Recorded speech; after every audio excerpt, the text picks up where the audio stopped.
10 মুহররম দিনে জুমার ওয়াক্তে কারবালা ভেসে গেল আমার হুসাইনের রক্তে। ইমাম হুসাইনের 72টা লোক, উনি সহ, ওদের তো 22,000 সৈন্যই, আর ইনাদের মধ্যে ছেলে আছে, মেয়ে আছে, ছোট আছে, বড় আছে, খালি পাননি। সুবহানাল্লাহ। তো 72টা লোক যেন পানি নিতে না পারে, যার জন্য 22,000 সৈন্যর মধ্যে থেকে গুনতি করে 500টা সৈন্যকে ফুরাত নদীর তীরে দাঁড় করা হলো, যেন হুসাইনি দলের লোক পানি নিতে না পারে। তারাও জানে যে মাওলা আলীর ঘরানার বাচ্চাও শের। নালে বলেন বাচ্চা বাচ্চা ছেলে মেয়ে বড় সবাই মিলে 72, আর ওরা 22, কিন্তু 72টা লোক পানি নিতে না পারে, যার জন্য 500টা সৈন্য দাঁড় করালো। কত ভীতু! আল্লাহু আকবার। এই করে একদিন দুদিন করতে করতে 9 তারিখ হতো, আশুরার রাত যাকে বলে, 9 মুহররম দিবাগত রাত। 7 তারিখে পানি বন্ধ হয়ে গেল। 7, 8, 9, 3 দিন না দানা না পানি, কিছুই পেটে নেই। প্রত্যেকের খিমার মধ্যে যেটুকু পানি ছিল শেষ হয়ে গেছে, ফুরিয়ে গেছে। উজু করার জন্য পানি নেই, পানি উজু করার জন্য নালায়েকরা দেয়নি। উনারা তায়াম্মুম করে নামাজ আদায় করতেন। আল্লাহু আকবার। আলে নবী তবুও নামাজ ছাড়েননি। ওদিকে জামাত হচ্ছে 22,000-এর মধ্যে, ওরাও কিন্তু মুসলমান। জামাত ওদিকেও হচ্ছে, জামাত এদিকেও হচ্ছে। হুসাইনের দলে 72, এটা আলাদা জামাত, আর 22,000 ওদিকে, ওটা আলাদা জামাত। যার জন্য বড় জামাত দেখে গিয়ে লাভ নাই, ইমাম দেখে যেতে হবে। ইমাম যদি নবীর প্রেমিক হয় তাহলে লোক একটা হোক আর দুটা হোক, একটা দাই তো বেহাজাল ইমাম বলে দাঁড়িয়ে যাবে। আর যদি ইমাম নবীর গাদ্দার হয়, নবী ও আলে নবী দুশমন হয়, ওটা 5,000-এর জামাত থাকলেও আপনার নামাজ কাজে আসবে না। একাই নামাজ পড়েন, আপনি জামাতের সওয়াব পেয়ে যাবেন। আহলে সুন্নাত ওয়াল জামাতের আকীদা এটাই। আমরা আলে নবী এবং আওলাদে আলীদের এবং নবীদের দুশমন যারা হয় তাদেরকে নিজের ইমাম মানিনি আর মানবো না। জি, সেই একা নামাজ পড়তে হোক না কেন। বেরাদার, হযরত ইমাম হুসাইন রাদিয়াল্লাহু তাআলা আশুরার রাতে নিজের ছেলে মেয়ে ভাই বোন যারাই ছিল, বিবি ভাস্তা ভাস্তি বৌদি জিনারা কারবালাতে সঙ্গে ছিলেন, সকলকে বললেন আজকে রাতে তোমরা ঘুমাবে না, আল্লাহর জিকির আজকার করো, আল্লাহর কাছে দোয়া দরুদ পড়ো। কেন হুজুর? বলে আজকে মুহররম মাসে 10 তারিখের রাত, আশুরার রাত। আজকের তারিখে আল্লাহ পাক নিজের বান্দা বান্দির দোয়াকে খাস করে কবুল করে থাকে। বেরাদার, হযরত ইমাম হুসাইন রাদিয়াল্লাহু তাআলা আনহু যখন সকাল হলো, ফজরের নামাজ আদায় হলো, সময় সংকীর্ণ, যার জন্য আমি এখানে অনেকগুলো কথা ছিল। হযরত ইমাম হুসাইন রাদিয়াল্লাহু তাআলা আনহু সকালবেলা নামাজ থেকে ফারিগ হলেন। ওদিক থেকে 10 মুহররমের দিনে 22,000 সৈন্যবাহিনীর তরফ থেকে আওয়াজ ভাসছে, হুসাইন ইবনে আলী, ইয়াজিদকে নিজের আমিরুল মুমিনিন হিসাবে মানো, ইয়াজিদের হাতে হাত দাও, আর না হলে যুদ্ধের জন্য তৈরি হও। বেরাদার, বাবারা, ভাইরা, মা বোনেরা, আমার ইমাম হুসাইন ভাবলেন, আল্লাহ এখন ডাইরেক্ট যদি আমি যুদ্ধে নেমে যাই, তাহলে হাসরের ময়দানে আল্লাহ পাক যদি আমি হুসাইনকে জিজ্ঞেস করে, হুসাইন রে তুই কারবালার ময়দানে যদি একবার বলতিস আর তারা মেনে নিত, তুই কেন বলিস নি রে, কেন যুদ্ধ করেছিস? আমি হুসাইন আল্লাহর কাছে কি জবাব দেব? যার জন্য হুসাইনে পাক রাদিয়াল্লাহু তাআলা আনহু এক পা দুপা করতে করতে কারবালার ময়দানে নেমে গেলেন বাবা। নেমে গিয়ে আমার নবী নাতি হুসাইন খুতবা দিতে লাগলেন, মানে বক্তব্য রাখতে লাগলেন বাবা। একদিকে হুসাইন একা দাঁড়িয়ে বক্তব্য দিতেছেন, আর অপর দিকে 22,000 সৈন্যবাহিনী ইয়েজিদি সৈন্যরা আমার হুসাইন ইবনে আলীর বক্তব্য শুনতেছে। এ বেরাদার, বক্তব্য দিতে দিতে আমার হুসাইন আল্লাহু আকবার কিছুটা সময় কাটিয়েছেন। যখন কিছুটা সময় কেটেছে, দেখতে পাওয়া গেল 22,000 সৈন্যবাহিনীর চোখে পানি আসছে। এ বেরাদার, অবশেষে গত আপনার কি বলে 2 তারিখে ইমাম হুসাইনকে যে দলের নেতা হয়ে হুর নামক লোকটা এনে কারবালার ময়দানে পৌঁছে দিয়েছিল বাবা। আল্লাহু আকবার কবিরা। আমার হুসাইনের বক্তব্য শুনতে শুনতে হুর নামক লোকটা কি করলো জানেন গো? 22,000 সৈন্যবাহিনীকে ছেড়ে দিয়ে বাবা দৌড় দিয়ে আমার ইমাম হুসাইনের কদমে গিয়ে পড়ে গেল। আকা ওগো নবী নাতি হুসাইন, যা করেছি ভুল করেছি, আমাকে ক্ষমা করে দেন, বেয়াদবি মাফ করে দেন, আর আপনি নিজের গোলামিতে আমাকে কবুল করে নেন। আমি এজিদি দল ছেড়ে দিয়ে হুসাইনি হয়ে গেলাম। এ বেরাদার, ওইদিকে 22,000 দলের লিডার আমার ইবনে সাদ দেখলো হুসাইন যদি এ মতো বক্তব্য দিতে থাকে, এখন হুর গেছে, পরে আর কেউ যাবে। এই করে আমার হুসাইনের বক্তব্য শুনে 22,000 সৈন্য হুসাইনের দিকে চলে যাবে। আমাদের দলটা ফিকা পড়ে যাবে, হালকা হয়ে যাবে, আমরা নাকাম হয়ে যাব। এ বেরাদার, এই ভেবে আমার ইবনে সাদ চিৎকার দিয়ে বলতে লাগলো, ওগো হুসাইন ইবনে আলী শোনো, তোমার বক্তব্য শোনার জন্য আমরা কারবালাতে আসি নাই। হয় ইয়াজিদের হাতে হাত দাও, এজিদকে ইমাম বলে মানো, নইলে যুদ্ধের জন্য তৈরি হয়ে যাও। অনেক করে বুঝালেন হুসাইন গো, কিন্তু তারা কোনো কথা আর শুনতে চাইল না। অবশেষে আমার হুসাইন বলছেন, দাঁড়িয়ে যা রে, এবার তোদের যুদ্ধের স্বাদ মিটিয়ে দিচ্ছি, দাঁড়া। এবার খিমাতে গেলেন হুসাইনে পাক।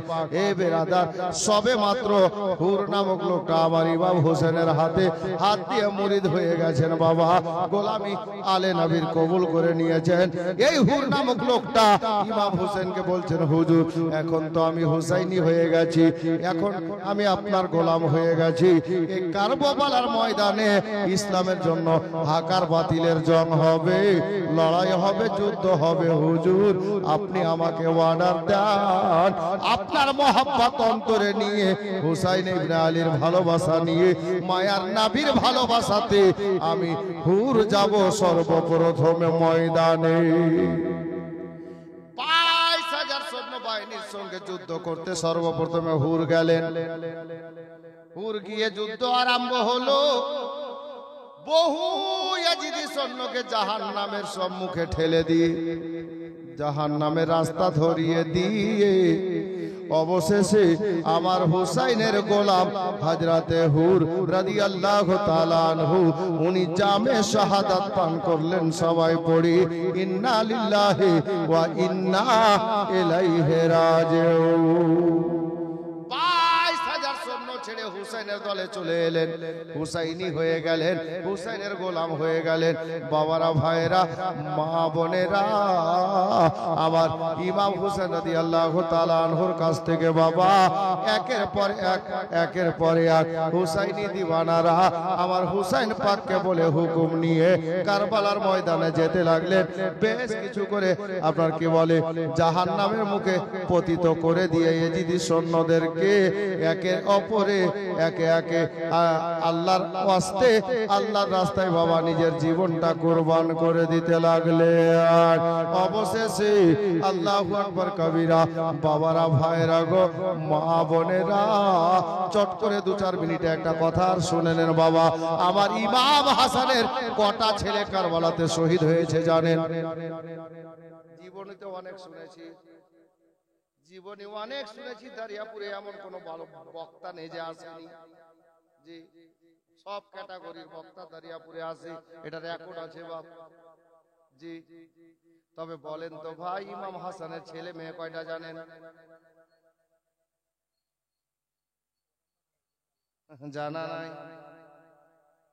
তবে আজকে টোটাল ছেলে মেয়ে কটা আমি বলবো না, দেখি বের করতে পারছেন কিনা। আমি যে কিতাবে দেখেছি জি, ইমাম হুসাইনের সঙ্গে ইমাম হাসানের কটা ছেলে কারবালাতে শহীদ হয়েছিলেন ইসলামের জন্য জানেন? বড় ছেলের নামটা তো আমরা সবাই জানি, হযরতে কাসিম রাদিয়াল্লাহু তাআলা আনহু। কিন্তু শুধু কাসিমই নয়, ইমাম হাসানের আরো ছেলে কারবালাতে শহীদ হয়েছেন, নামও বলে দেব আজকে জি। বসে থাকেন, নাম পর্যন্ত বলবো বাবা। হযরতে ইমাম কাসিম রাদিয়াল্লাহু তাআলা আনহু আমার ইমাম হুসাইনের দরবারে এসে হুসাইনে পাককে বললেন, চাচা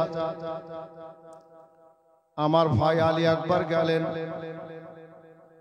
আওনো মোহাম্মদ গেলেন, চাচা আব্বাস আলমবরদার গেলেন, দিওয়ানারা গেলেন, ইনারা ইসলামের জন্য নিজের জানের কোরবানি দিয়ে দিয়েছেন। চাচা গো, আমি কাসিমকে হুকুম দেন, আমাকে কারবালায় যেতে অর্ডার দেন, আমি কাসিম যাব কারবালাতে, আর ইসলামের জন্য আমি নিজের গর্দানটা আল্লাহর রাস্তায় কাটাবো। আমার হুসাইন ইবনে আলীর চোখে পানি এলো, বেটা না রে, তুই আমার বড় ভাইয়ের বড় নিশানি রে, আমি তোকে কারবালায় পাঠাতে পারবো না। আমার ইমামে কাসিম অনেক করে বললেন, হুসাইন কোনো মতে অর্ডার দিলেন না বাবা।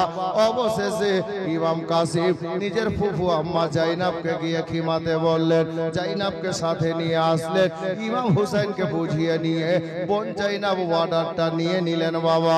অবশেষে হযরতে ইমাম হুসাইন রাদিয়াল্লাহু তাআলা আনহু জান্নাতি নওজওয়ানদের সরদার বাবা, হযরতে ইমামে কাসিম জান্নাতি দুলহাকে নিজের হাতে করে মাথায় পাগড়ি বেঁধে দিলেন, ইমামা বেঁধে দিলেন বাবা, হাতে তলোয়ার ধরিয়ে দিলেন, ঘোড়াতে বসিয়ে দিলেন, আর বললেন, বেটা রে, এ বেটা কাসিম যা রে, আমি তোর চাচা তোকে বিদায় জানাচ্ছি বেটা। মাকে বললেন, ফুফু আম্মা চাচি আম্মাকে বললেন, আমার ইমাম কাসিম রাদিয়াল্লাহু তাআলা আনহু কারবালার ময়দানে বাবা নেমে গেলেন। ওইদিকে আমার ইবনে সাদ বলল, আল্লাহু আকবার কবীরা, দাঁড়িয়ে যা রে শেরে খোদার পোতা, ইমামে হাসানের বড় বেটা ইমাম কাসিম ময়দানে নেমে গেছে রে, তোরা তাড়াতাড়ি দাঁড়িয়ে যা রে। আল্লাহু আকবার কবীরা। এবার কে যাবে ওই কাসিমের সঙ্গে যুদ্ধ করতে? আল্লাহু আকবার কবীরা। কেউ রাজি হলো না বাবা। অবশেষে আমার ইমাম কাসিমের সঙ্গে মোকাবিলা করার জন্য আমার ইবনে সাদ একটা পহলওয়ানকে ডাক দিল। মুলকে শাম থেকে হায়ার করে ওই পহলওয়ানকে আনা হয়েছিল, যার নাম কিতাবে লেখা আছে আরজাক পহলওয়ান। আরজাক দাঁড়ালো, জি বলুন। বলে, যাও ওই ছেলেটার মাথাটা কেটে আনো। আরজাক বলছেন, নাউজুবিল্লাহ, কেন? তো বলছে, আমি এত বড় নাম করা পহলওয়ান, আমার নাম শুনলে ভালো ভালো বেরিয়ে যায়।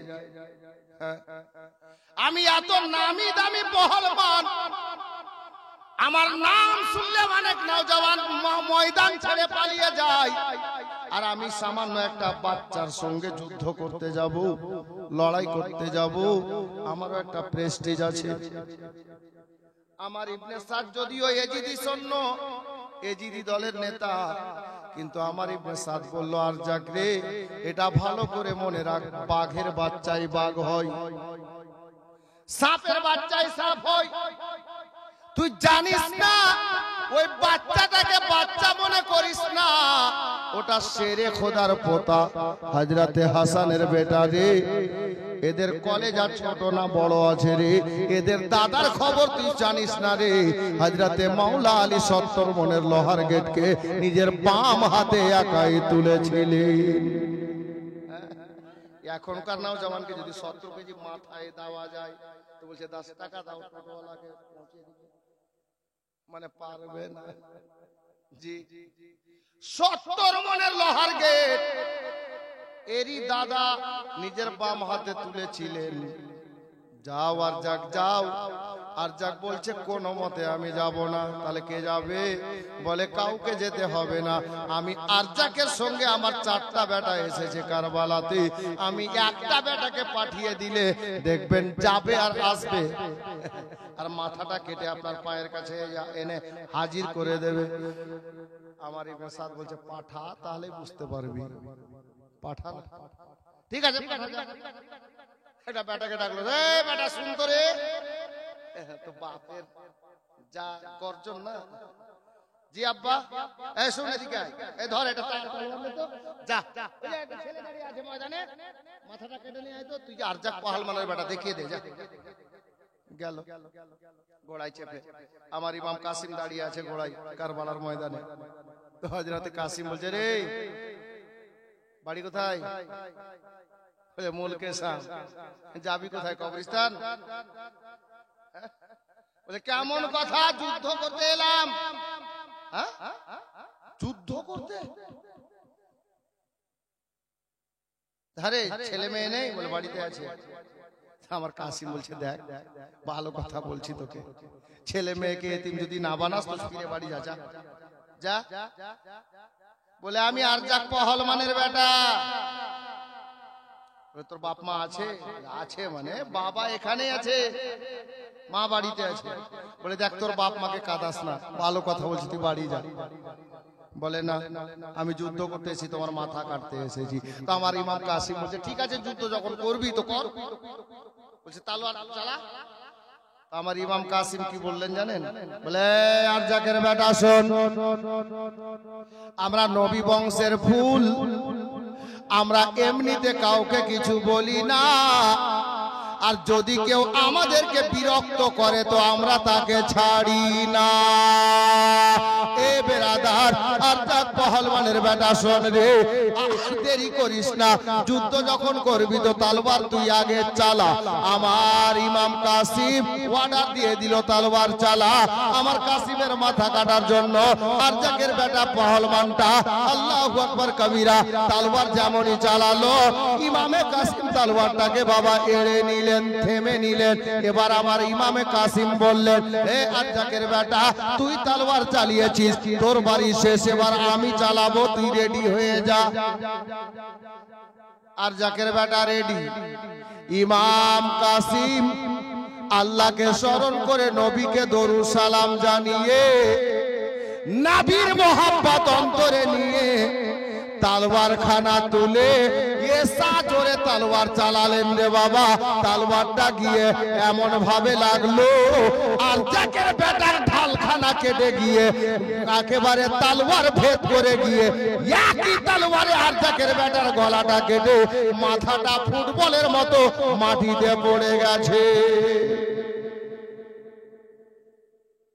যেমনই মাথাটা পড়েছে ওইদিকে আরজাক দাঁড়িয়ে ছিল দলের মধ্যে 22,000-এর মধ্যে।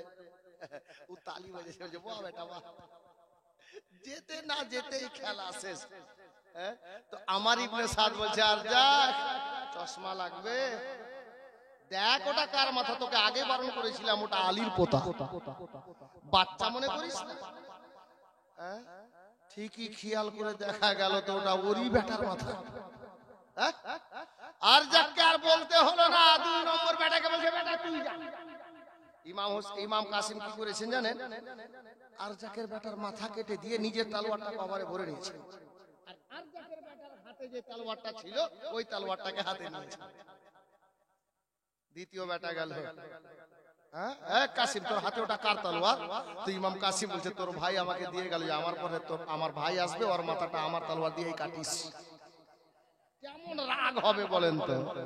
হ্যাঁ বলে কাসিম মাথা ঠিক আছে, তৈরি হ, তুই আমার ভাইয়ের মাথা কেটেছিস, তোকে আমি ছাড়ছি না। ইমাম কাসিম বলছে আমরা তো আগে মারি না, কেউ আমাদেরকে মারলে আমরা ছাড়ি না, তুই চালা। মারলো, কাসিম এড়ে নিলেন, আবার ওই তলোয়ার দিয়ে এই করে 4টা বেটার মাথা কেটে দিল। আচ্ছা এবার আরজাককে বলতে হবে রে তুই যা, ওর চোখের সামনে 4টা বেটা কতল। আরজাককে আর বলতে হলো না, আরজাক নিজেই ঘোড়ায় বসে গেল, তলোয়ার নিয়ে আর চলল ময়দানে গেল। ও গিয়ে ওই অবস্থা। এই নাম কি, নাম কি? আমার চোখের সামনে আমার 4টা বেটাকে তুই কতল করলি আর আমাকে বলছিস নাম কি?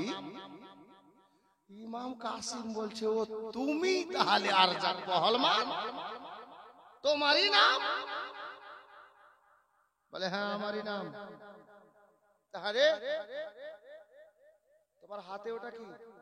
বলে হাতে তালওয়ার। তালওয়ার কার? বলে তোমার ছোট বেটা কতল হওয়ার আগে বলেছে কি আমার পরে আমার বাপ আসবে, আমার তালওয়ারটা দিয়েই আমার বাপের গলা কাটিয়ে এই তালওয়ারটা দিয়ে গেছে। আরজাক তো সেই রাখছে, আরজাক সেই রাখছে, একেবারে ফুলছে বাঘের মতো, সিংহের মতো গর্জন। কথা বলতে বলতে আরজাককে ইমামে কাসিম বলছে আমাকে তো এটাই হাসি পাচ্ছে যে তুমি এত নামি দামি নাকি একটা পহলমান, যেই পহলমানকে নিজের ঘোড়ার জিন কষার ঢং নেই, ও আবার বলছে আমি পহলমান। আরজাক পহলমান মনে মনে চিন্তা করলো শালা 4টা বেটা আমার সামনে মার্ডার, 4টা বেটা আমার চোখের সামনে কতল হলো, আর আমি রাগের মাথায় এসেছি, হয় না হয় জিনটা ভালোভাবে কষিনি, হতে পারে রাগের মাথায় এসেছি। আরজাক কি করলো, ঘোড়ায় বসে মাথাটা নিচে করে দেখতে গেল ঠিকই ঘোড়ার জিনটা ঠিকভাবে কষেছি কিনা। আর যেমনই মাথা নিচে করে দেখতে যাবে, ইমামে কাসিম ভাবছে আল্লাহ এর থেকে বড় সুযোগ আর হয় না। তলোয়ার মার মেরে দিলেন কষে, একই তলোয়ারে আরজাকের মাথা কেটে দেহ আলাদা মাথা আলাদা। 22,000 সৈন্য যেখানে দাঁড়িয়েছিল দুহাত পিছনে হেঁটে গেল। যে 18 বছর 19 বছরের কাসিম, এই 19 বছরের কাসিমের কাছে নামি দামি মুলকে সামের হাজার করা পহলমান যদি নাকাম হয়ে যায় তো আমরা কি? 22,000 সৈন্য হিলে গেল। আমার ইমাম কাসিম ডাকছে, এই দিদি সৈন্য আয়, কে লড়বি এবার? চলে আয়, যুদ্ধের সাথ কি আছে দেখিয়ে দিচ্ছি। কেউ আসছে না, ভয় পেয়ে গেছে। ইমাম কাসিম বললেন তোরা কে আসবি আমার কাছে এবার যুদ্ধ করতে? আমার সঙ্গে তৈরি হ, আমি এই সুযোগে একটু আমার চাচার সঙ্গে মায়ের সঙ্গে দেখা করে আসি। আল্লাহর নবী বলেছেন যদি নিজের বাবা ইন্তেকাল করেন, নিজের বাবার ভাইকে বাবার মহব্বতে দেখিও বাবার চেহারা দেখার নেকি পাওয়া যাবে। যদি মা বেঁচে আছে, কোন ছেলে মায়ের চেহারাকে ভালোবাসার নজরে একবার তাকাতে পারে তো একটা কবুল হজের নেকি পাওয়া যাবে একবার তাকালে। তো আমার কাসিম বলছেন তোরা যখন আসছিস না এই সুযোগে আমি কিছুটা নেকি কামিয়ে আসি, আমার চাচার চেহারাটা দেখে আসি, আমার মায়ের চেহারাটা দেখে আসি। আল্লাহু আকবার কবীরা। হযরতে কাসিম ময়দান থেকে ফিরে আসলেন। ইমাম হোসেন বলেন বেটা কাসিম রে, ব্যাপার কি রে বেটা, কেন তুই ময়দান থেকে ফিরে আসলি রে? হযরতে ইমামে কাসিম বললেন চাচা গো আমি ফিরে আসিনি, পালিয়ে আসিনি, আমি যুদ্ধ করার জন্য গিয়েছিলাম, যুদ্ধ করছিলাম। চাচা চাচা জানেন গো আপনার নানা জানের মহব্বতে আল্লাহর দ্বীন ইসলামকে বাঁচানোর জন্য আমি কাসিম আপনার ভালোবাসা নিয়ে ময়দানে দাঁড়িয়েছি চাচা। আর যাক নামে পহলমান, মুলকে সামের হায়ার করা পহলমান 5 বাপ বেটাকে আমি তলোয়ার দিয়ে তাদের গলাটা আলাদা করে দিয়েছি। 22,000 সৈন্য একেবারে কেঁপে গেছে। চাচা একটা কাজ করেন না চাচা, আমি এই সুযোগে আপনার সঙ্গে দেখা করতে এসেছি, আর সাথে একটা কথা বলবো। কি কথা রে বেটা? বলে চাচা গো আমি কাসিমের হুলকুমটা শুকিয়ে গেছে, বড় তৃষ্ণা পেয়েছি, সিনাটা শুকিয়ে গেছে চাচা, যদি একটা ফোঁটা পানি দিতে পারেন, এক কাতরা পানি আমার হুলকুমে দিয়ে দিতে পারেন চাচা, আমি 19 বছরের কাসিম কথা দিচ্ছি, এ 22,000 সৈন্য তো দূরের কথা, 22 লক্ষ যদি চলে আসে, আমি আপনার ভাতিজা আপনি হুসাইনকে কারবালায় নামতে দেব না। একাই আমি এদের জন্য যথেষ্ট হয়ে যাব। চাচা গো, একটু পানি যদি পেয়ে যেতাম চাচা, শুধু হুলকুমটা ভিজিয়ে নিতাম গো, আমি 22,000 সৈন্যকে একেবারে কতল করে দিয়ে জাহান্নামে পাঠিয়ে দিতাম। ইমাম কাসিমকে ওনার চাচা হোসেন বললেন, বেটারি আর দেরি নাই রে বেটা, আর দেরি নাই রে বেটা, যা বেটা যা, এবার কারবালাতে যা। আমি দেখতে পাচ্ছি রে বেটা, এই দুনিয়ার পানি পান করলে আবার পিপাসা লাগবে, কিন্তু আমার নানা জান তোমার জন্য হাউজে কাউসারের পানি নিয়ে দাঁড়িয়ে আছে বেটা, যাও তুমি এবার ময়দানে যাও। অবশেষে মাকে সালাম করে দিয়ে, চাচাকে সালাম করে দিয়ে এবার চলে গেলেন কারবালার ময়দানে। এ বেরাদার বাবারা, ভাইরা, মা বোনেরা গো, ইমাম কাসিম কারবালাতে গিয়ে যেমনই বাবা পৌঁছেছেন, এবার 22,000 সৈন্যবাহিনীর মিটিং হয়ে গেছে, একে একে গেলে 22 লক্ষ গেলে ফেল হয়ে যাব। এবার যখন কাসিম চলে আসবে, আমরা 22,000 চতুর্দিক থেকে ভেঙে পড়ব। এ বেরাদার, যেমন ইমাম কাসিম কারবালার ময়দানে নেমেছে, ইমাম কাসিম রাদিয়াল্লাহু তাআলা আনহুকে 22,000 সৈন্য চতুর্দিক থেকে ঘিরে নিল। কেউ বল্লম চালাচ্ছে, কেউ তলোয়ার চালাচ্ছে, কেউ তীর বর্ষণ করছে। এ বেরাদার, কথায় আছে মারলে মার খেতে হয়, কতটা একাই থামবেন রে বাবা। বহু এজিদি সৈন্যকে জাহান্নামের মুখে পতিত করে দিয়ে অবশেষে আমার ইমামে কাসিম রাদিয়াল্লাহু তাআলা আনহুকে ঘোড়ার উপরে বসেছিলেন, এক বাদবাক কামবাখার, আল্লাহু আকবার কবিরা, পিছন থেকে একটা বল্লম এমন ভাবে নিশানা করে চালালো, ওই বল্লমটা গিয়ে লাগবি তো লাগ বাবা। আমার ইমাম কাসিম রাদিয়াল্লাহু তাআলা আনহুর পিঠে এসে লেগে গেল। আর যেমনই পিঠে লেগেছে গো, বল্লমটা লেগে দাঁড়ালো না রে বাবা, পিঠের পিছনে লেগে মুখের সামনে নাভির কাছে বল্লমটা বেরিয়ে গেল।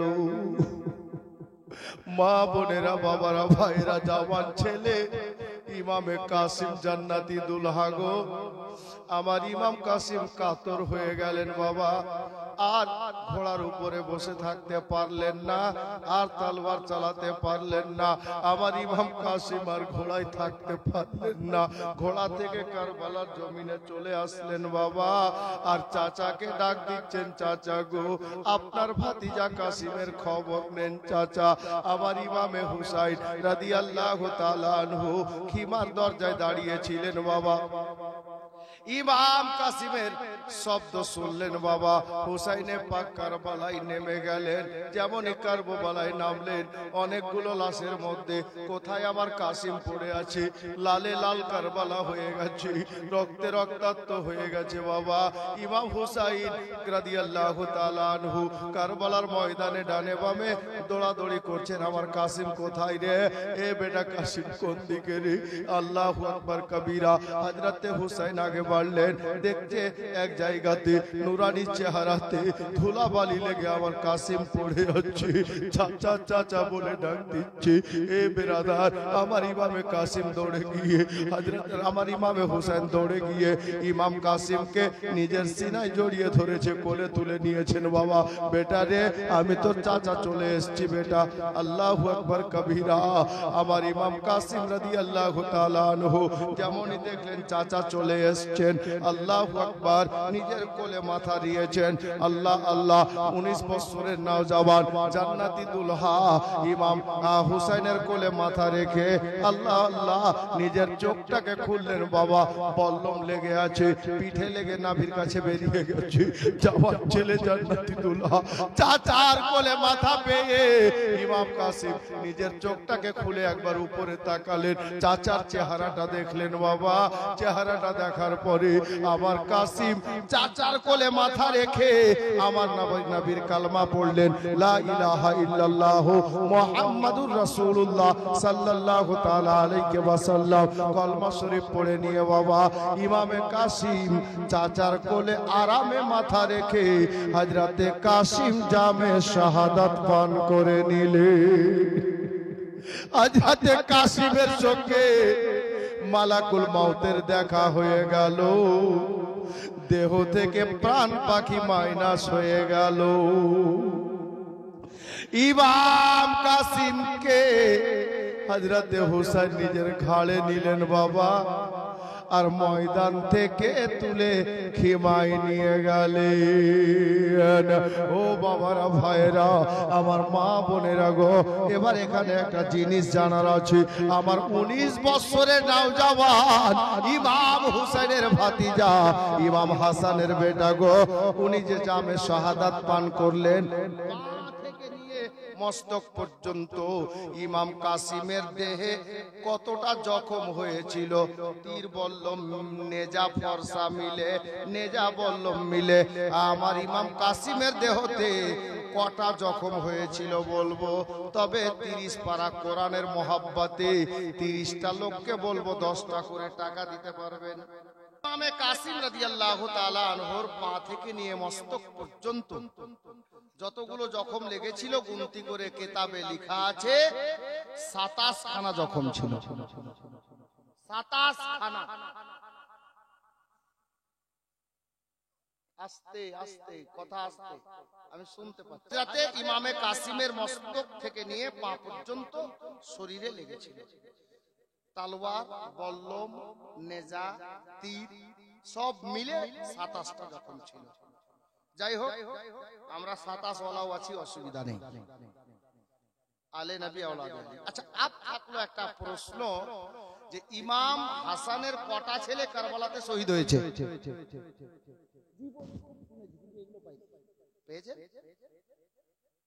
আমি বলেছি কিন্তু ভুলে গেছেন।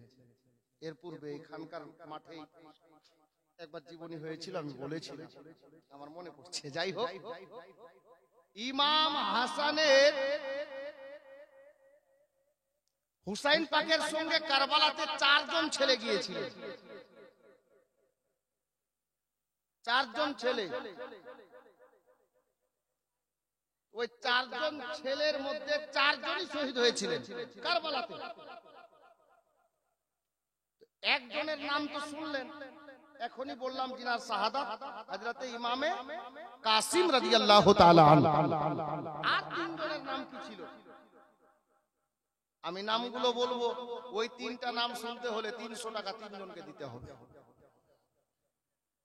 কারণ এর পূর্বে শুনেন 3টা লোক 100টা করে টাকা ইমাম হাসানের 3 জন ছেলের মহব্বতে দিতে হবে। তাহলে নামগুলো আমি বলে দেবো চটচট করে। 3টা লোক হন, তাড়াতাড়ি ইনশাআল্লাহ বলে দেবো, আমি আগে নিয়ে যাচ্ছি না। কারবালাতে ডাইরেক্ট আমি 2-3 মিনিট কথা বলবো। ইমামে হুসাইন রাদিয়াল্লাহু তাআলা আন সর্বশেষে হযরতে আলী আসগর রাদিয়াল্লাহু তাআলা আনহুর শাহাদাতের পর, ওদিকে নিয়ে গেলাম না বাবা, কারণ এদিকে আবার একটা কাজ আছে, কিছুক্ষণ এদিকে লেগে যাবে। হযরতে ইমাম হুসাইন অবশেষে কারবালাতে যাচ্ছেন।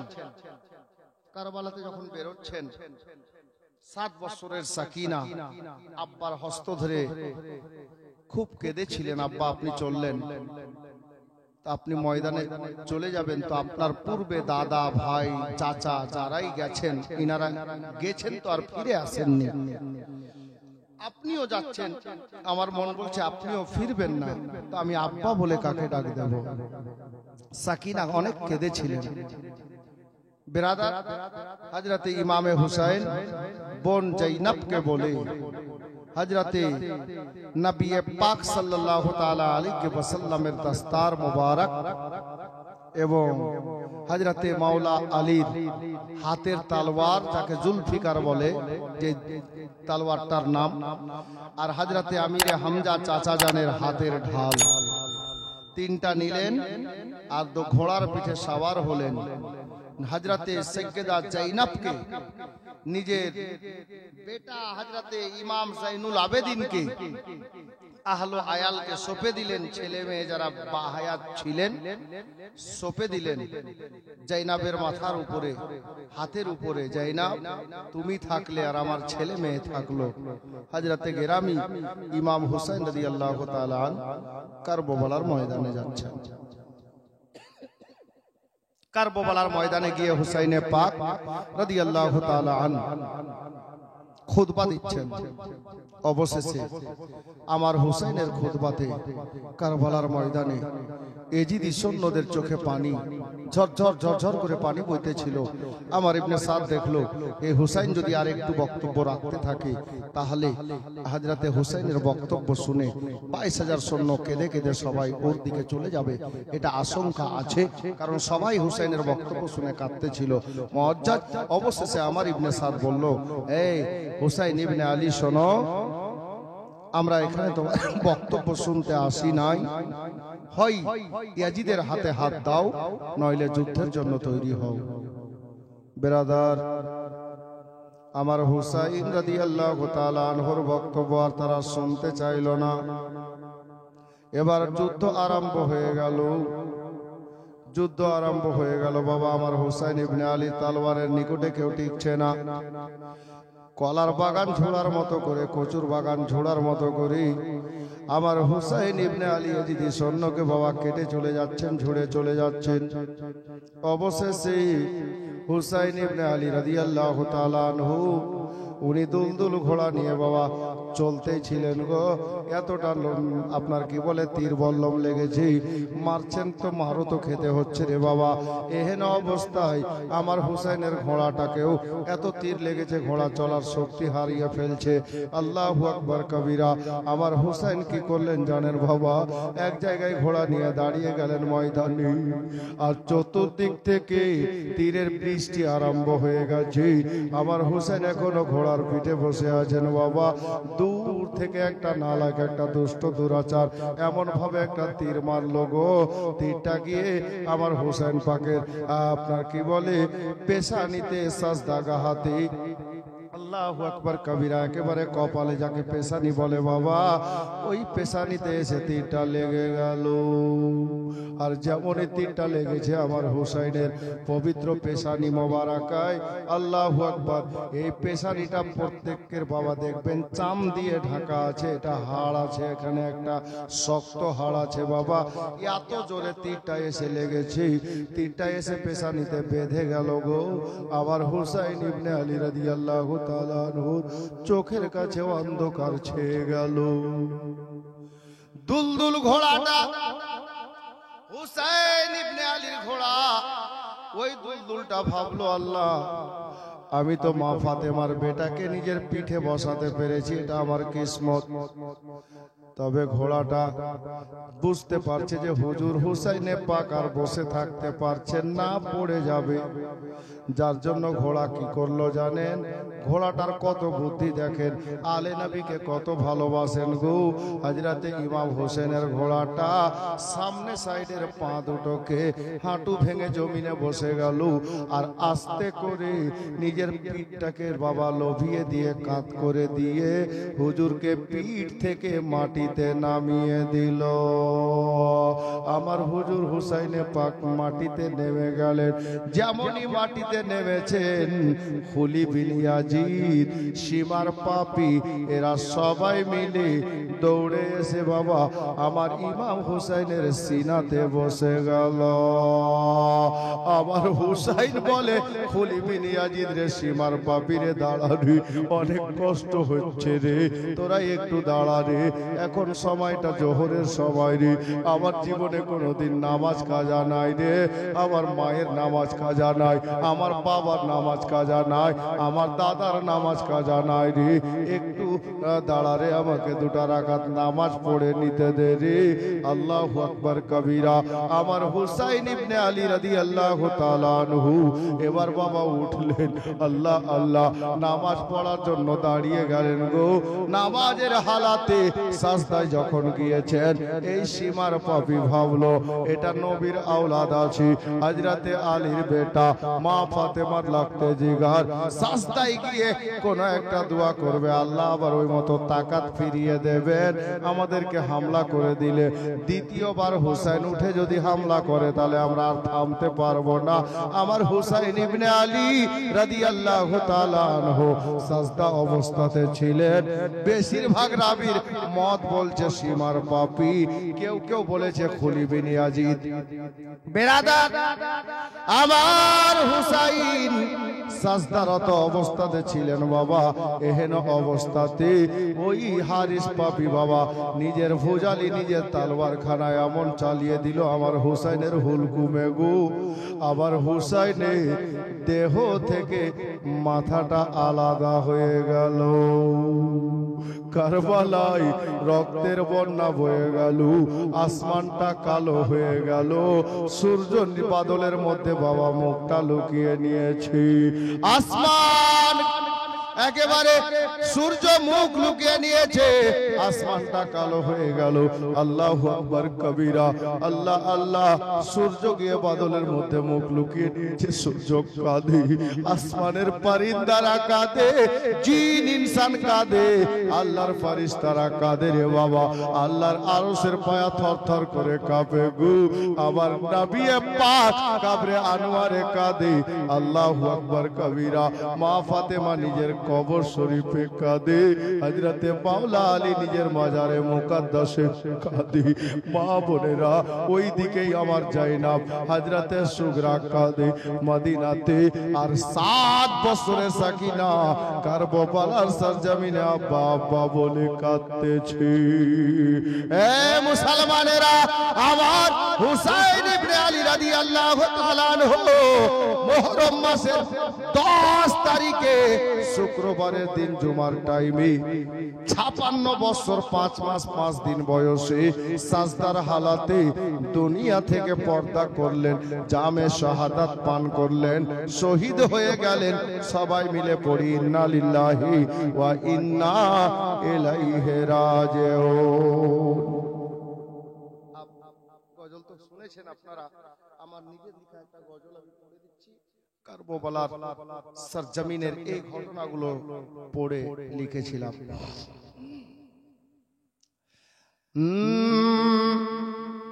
কারবালার কথা শুনে, কারবালার কথা শুনে বুক ফেটে যায় রে। কি দোষে হুসাইন শহীদ হলো কারবালায় রে। কি দোষে হুসাইন শহীদ হলো কারবালায় রে।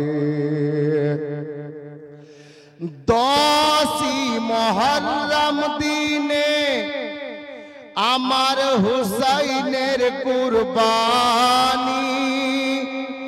জিন ইনসান হুর গলিমা ঝরিয়েছে চোখের পানি।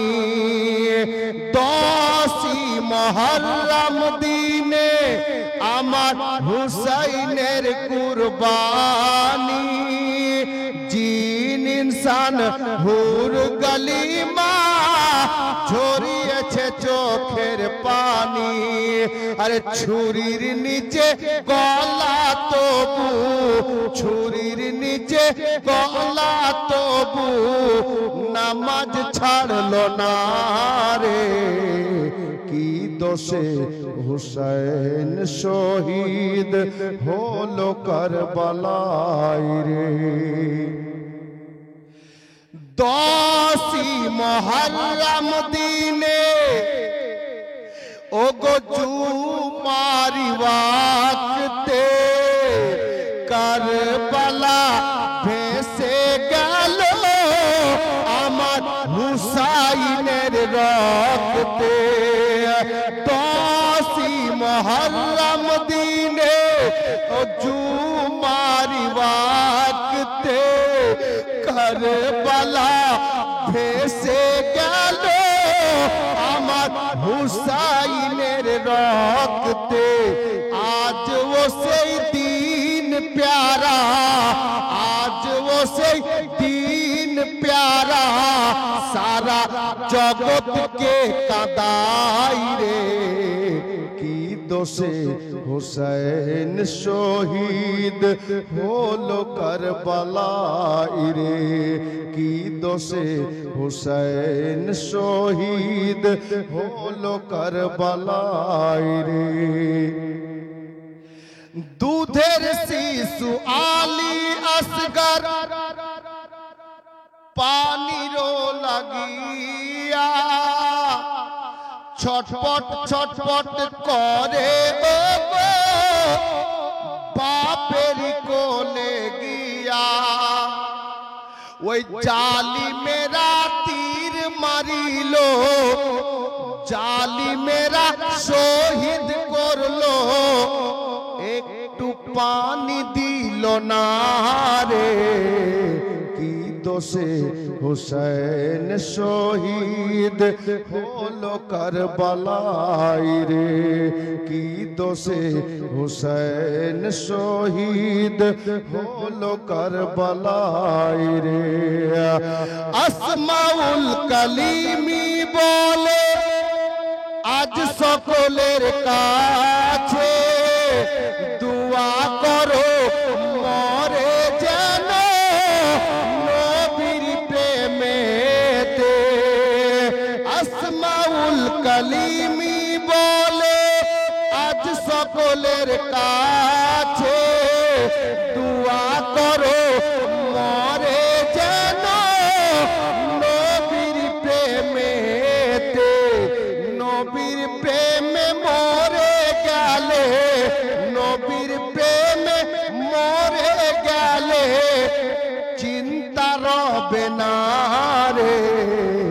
কি দোষে হুসাইন শহীদ হলো কারবালায় রে। 10ই মুহররম দিনে জুমার ওয়াক্তে কারবালা ভেসে গেল আমার হুসাইনের রক্তে। আজ ও সেই দিন প্যারা, আজ ও সেই দিন প্যারা, সারা জগৎকে কাঁদাই রে। কি দোষে হুসাইন শহীদ হলো কারবালায় রে। কি দোষে হুসাইন শহীদ হলো কারবালায় রে।